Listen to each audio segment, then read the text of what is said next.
விசுவாசிகள் நல்லா கவனிக்கணும். உங்க வீட்லயும் சரி, உங்க வேலை ஸ்தலத்திலையும் சரி, ஊழியத்திலையும் சரி, உயர்த்தப்படுகிற எந்த மனுஷனை பார்த்து நமக்கு எரிச்சல் வரவே கூடாது. நல்ல ஒரு ஆமேன்னு சொல்லுங்க. ஆமா, மனசுல ஒரு சின்ன கசப்பின் வேர் வந்துச்சு, ஆவியானவர் வந்து ரொம்ப துக்கப்படுவார். அவருடைய கிரியை உங்க வாழ்க்கையை ஸ்டாப் ஆயிடும். எளியவனை கூட தூக்கி மேல உட்கார வைப்பார் ஆண்டவர், சிறியவனை தூக்கி உட்கார வைப்பார். யார் எழும்பி தேவனால் பயன்படுத்தப்பட்டாலும் ஒரு நல்ல விசுவாசி கர்த்தருக்கு நன்றி சொல்லி கர்த்தரை புகழ்ந்து கர்த்தரை ஸ்தோத்திரம் பண்ணணும். ஹல்லேலூயா.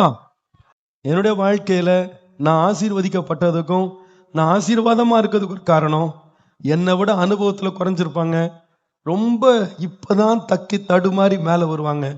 ஆனா ஒவ்வொருத்தரும் என்கரேஜ் பண்ணுவேன், நல்லா செய்ப்பா, நல்ல செய். என்னுடைய பாலிசி ஆண்டவர் எனக்கு கற்றுக் கொடுத்து, ஆண்டவர் கிருபையினால யாரையுமே நான் என் போட்டியா பார்த்ததே கிடையாது.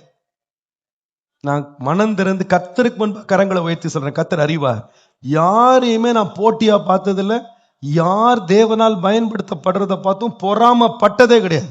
அதற்கு பதிலாக ஒரு கிருபை இருக்கு நான் பார்த்துட்டேன்னா அவங்கள தட்டி ஓரம் கட்டணும்னு நினைக்க மாட்டேன். கூப்பிடுவேன், ஏப்பா உனக்கு இந்த கிஃப்ட் இருக்கு, உனக்கு இந்த கிருபை இருக்கு, நீ வா என்னோட வந்து நீ என்ன பண்ணு, ஊழியம் செய், நல்லா இந்த திறமை எடுத்து பயன்படுத்து, ஆசீர்வாதமா இரு.